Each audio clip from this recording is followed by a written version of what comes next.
A few videos ago, I told you about my theory regarding who Player might be. Who is that mysterious yellow character that we've grown so fond of? Well, what if I told you that Player isn't the only important character, hiding a secret and very impressive identity? That's right, because Huggy is much more important than Player, and in fact, he's someone Player knows.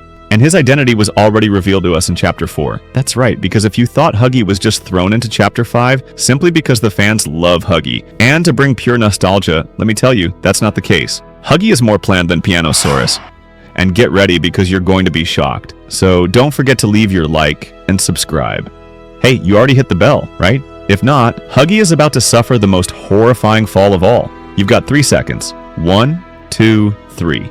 Alright, you saved the fallen one. Now he's the lucky one. Now, let's get to it because this theory makes so much sense. And it makes so much sense that it scares me. Now, yes, because this theory makes a lot of sense, and it makes so much sense that it scares me. My name is Christopher Bryan, and today I present to you the revealed identity of Huggy Wuggy, Chapter 5, that survived a fall more than 5 times the size of the factory. We need to go over his history from Chapter 1. In 1984, Playtime Comer introduced a new toy, a blue doll with enormous arms. Designed so kids could feel a big, strong hug whenever they needed it most. The toy was a total hit. And because of that success, they created his female counterpart. Which one is Kissy Missy? But Huggy would take a massive step in his evolution. In 1990, the Big Bodies Initiative would begin. This project, led by Dr. Harley Sawyer, aimed to create giant versions of the toys but with their own consciousness. Obviously, the most popular toy of the moment had to have a Big Bodies version, and that's how the creation process of Big Bodies Huggy Wuggy began. So in 1991, Huggy Wuggy was placed in the main lobby, tasked with watching over all the employees in that place. Dr. Harley Sawyer described him as a very obedient experiment and a security measure for the factory, or so they thought. In 1992, Huggy would escape to a forest near the factory. The farthest he'd get was a nearby neighborhood, but this made something clear to the scientists. Whoever was inside Huggy wasn't happy at Playtime Co. He'd have a very active role during the Hour of Joy, taking control and killing all the employees as well as visitors who were in the areas of the first chapter of Poppy Playtime. After this massacre, Huggy would become more passive throughout the factory. Some days he'd go out with Kissy Missy to visit all of Playtime Co.,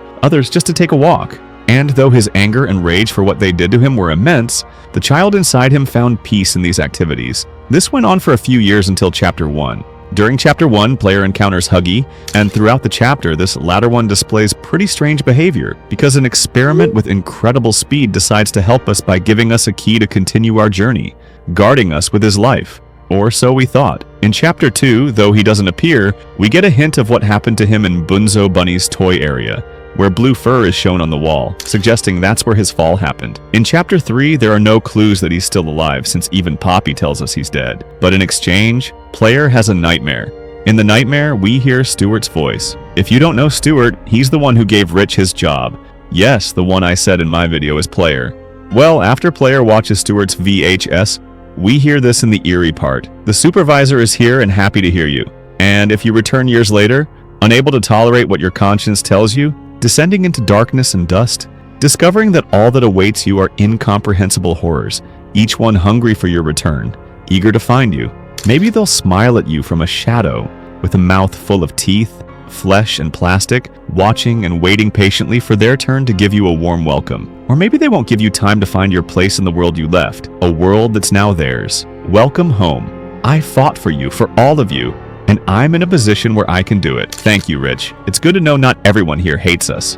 Not every kid, not everyone. Stuart tells Rich that in the shadows, someone will be waiting for him with a warm smile. Obviously referring to the experiments, and in particular Huggy, because of the big smile he has. Well, what a coincidence that the experiment that comes out of the screen, and that we see in our nightmare, or rather Player's Rich's nightmare, is Huggy. Why not Mommy or some other experiment from Chapter 2? By chance it's Huggy. Many might think it's to draw the audience to Chapter 3 with Huggy's return, but there's a deeper explanation we'll get into later. By chance, Player had a nightmare with Huggy and Stuart. Well, that's all we know about Huggy in Chapter 3. In Chapter 4, we finally get Huggy's appearance again after listening to Leith Pierre's tape, and he attacks the door with very hostile intentions toward us. And that's where we are with Huggy so far, clearly showing us the importance he'll have in Chapter 5. Well, after what I've told you, do you have any guesses about who Huggy might be? Write it in the comments, and now, get ready. Who is Huggy Wuggy? First, let's grab the clues we know about this Huggy.